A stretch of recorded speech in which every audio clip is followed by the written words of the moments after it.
Hey everybody, I am Chris Baker from Lucky Gunner, and today we are going to talk about the Beretta 20X Bobcat pocket pistol. It is part 2 of Project Rimfire. Over the next several months, I will be evaluating an unreasonable number of pistols and revolvers, all chambered for 22 long rifle. I'm dividing them into 6 different categories. We're starting with pocket pistols. For each category, I'm picking a few of the more interesting options to highlight for individual review videos like this one, and then I'll do a category roundup video to compare the options side by side. So let's look at the Beretta 20X Bobcat. It was released in late 2024 as the newest evolution of their series of tip-up barrel pocket pistols. It's a complete redesign of the 21A Bobcat, which was in production from 1984 until earlier this year. The 21A was originally intended to be a super concealable carry gun. Of course, being 22, it's a lot more enjoyable to shoot than most pocket-sized centerfire pistols. Some people keep them around purely as fun range guns. A few years ago, Beretta leaned into that with the 21A Covert, which has a threaded barrel and wider, more ergonomic grip panels. Other than that, the 21A has gone more or less unchanged for 40 years, and while it's got a lot of charm, it could use some updating. So has Beretta addressed the old Bobcat's shortcomings with the new 20X? Let's take a look at what's different. We'll start with the obvious change. The 20X has real sights. You can get one like this that's threaded and has the extra tall suppressor height sights, or they have a non-threaded version with standard sights, shorter but still a huge improvement over the tiny hump and notch sights on the 21A. The sights are removable on both versions of the 20X, and if you want to change the sights your gun came with, they are available separately on Beretta's website. Some of Beretta's demo guns have shown the 20X with the rear sight replaced with an optic plate for a micro red dot. Those are not available yet, but I am told they are in the works. Hopefully we'll see them soon. The G10 grip panels on this gun are pretty wide, even a little wider than the 21A Covert grips. Comfortable, not quite as pocket friendly. Some variants come with polymer grips instead, and they also have wood grips.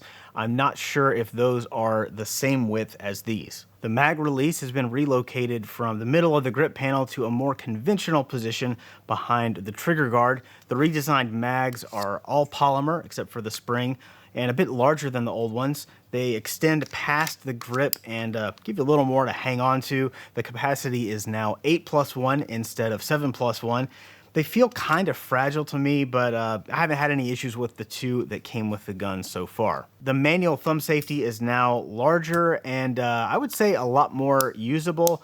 To release the barrel, you now press this button, which replaces the pivoting lever from the 21A.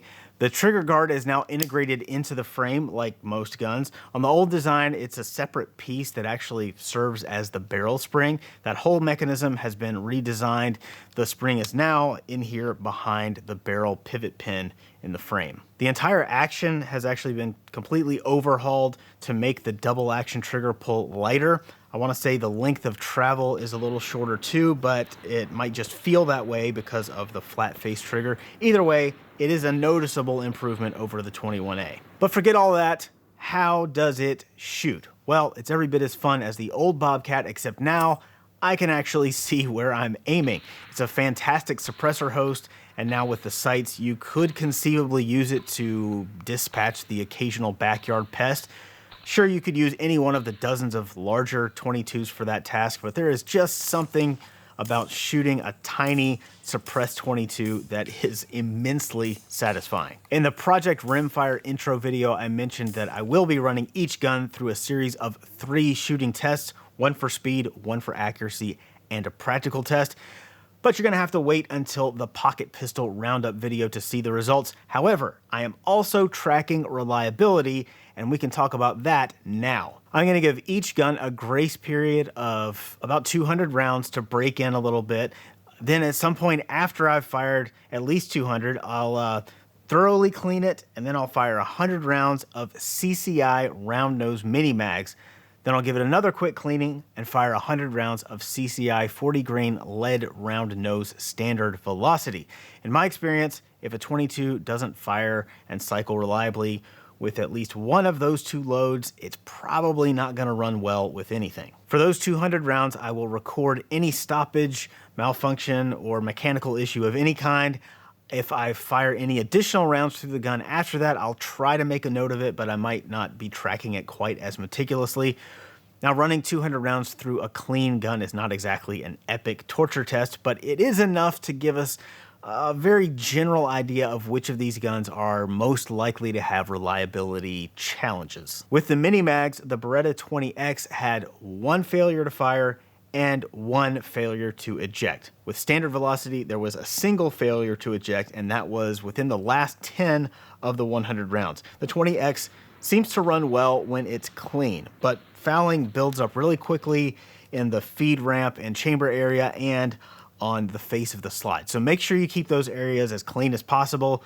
Pay special attention to this little recess in the chamber where the cartridge rim sits. Make sure you get all the crud out of there when you're cleaning it. Now, to be fair to the 20X, none of the 22 pocket pistols I'm testing have run 100% for me. As a category, pocket pistols are the least reliable modern semi-automatics. When you chamber one for a cartridge that's notorious for being dirty and unreliable, you've got a challenging combination. Now, I'm not sure I will do this with every pistol that has a threaded barrel, but for this one, after that reliability test, I threw on a suppressor and I fired another 200 rounds. I did not clean the gun first, 0 stoppages. Actually, I was having so much fun, I kept firing and lost count, but it was at least 200.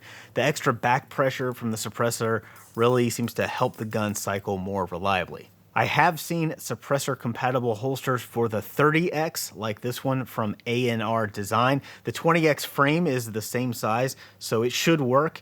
Carrying one of these suppressed with a red dot would be a fantastic setup for pest control or spontaneous plinking session out in the woods or something. I'm sure you guys can think of a dozen other reasons why that would be fun or useful. Would I trust my life to the Beretta 20X Bobcat? No, at least not this one.